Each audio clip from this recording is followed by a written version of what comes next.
জলকাদা পেরিয়ে যাতায়াতের দিন শেষ।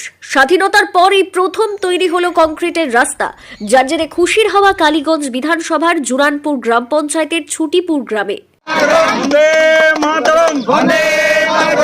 জুরানপুর পঞ্চায়েতের ছুটিপুর গ্রাম, কয়েক হাজার মানুষের বসবাস। গ্রামের 207 নম্বর বুথের বাসিন্দা ইয়াসিন শেখের বাড়ি থেকে মিকাই শেখের বাড়ি পর্যন্ত প্রায় 150 মিটার রাস্তা দীর্ঘদিন ধরেই বেহাল। বৃষ্টি হলেই জমে থাকতো এক হাঁটু জল। স্থানীয়দের দাবি, স্বাধীনতার আগে থেকে এতদিন পর্যন্ত সেই জল কাদা পেরিয়ে যাতায়াত করতে হতো। এর ফলে চরম দুর্ভোগ পোহাতে হতো ওই এলাকার কয়েক হাজার বাসিন্দা ও ছাত্রছাত্রীদের। এমনকি ওই রাস্তা দিয়ে মৃতদেহ কবরস্থানে নিয়ে যাওয়া হয়। এতদিন ধরে এই সমস্যা সমাধানে উদ্যোগী হননি জনপ্রতিনিধি থেকে প্রশাসনের আধিকারিকরা। কালীগঞ্জ বিধানসভা উপনির্বাচনে তৃণমূল প্রার্থী আলিফা আহমেদ ওই এলাকায় নির্বাচনী প্রচারে গেলে তার কাছে সমস্যার কথা তুলে ধরেন এলাকাবাসী। নির্বাচনে জয়ী হলে কংক্রিটের রাস্তা করে দেওয়ার প্রতিশ্রুতি দেন আলিফা। নির্বাচনে বিপুল ভোটে জয়ী হয়ে কথা রাখলেন তিনি।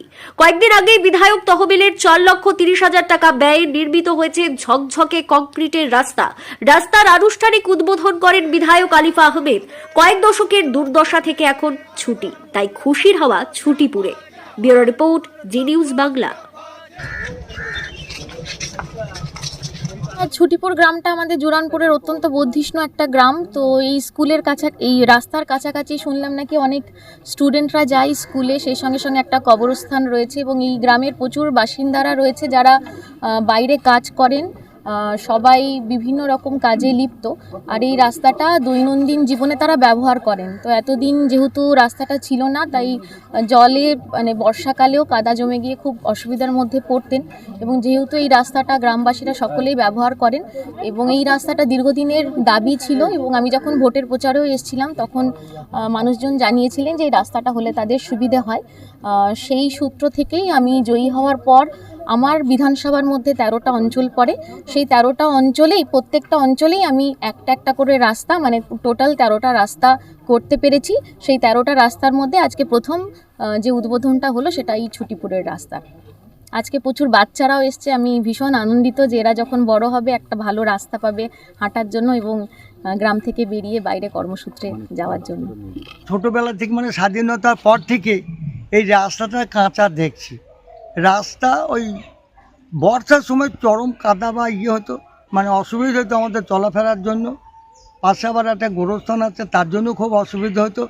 ভোটের আগে এই আমাদের বর্তমান বিধায়িকা আলিফা আহমেদকে এই কথাটা বলেছিলাম যে রাস্তাটা তৈরি করে দেওয়ার জন্য।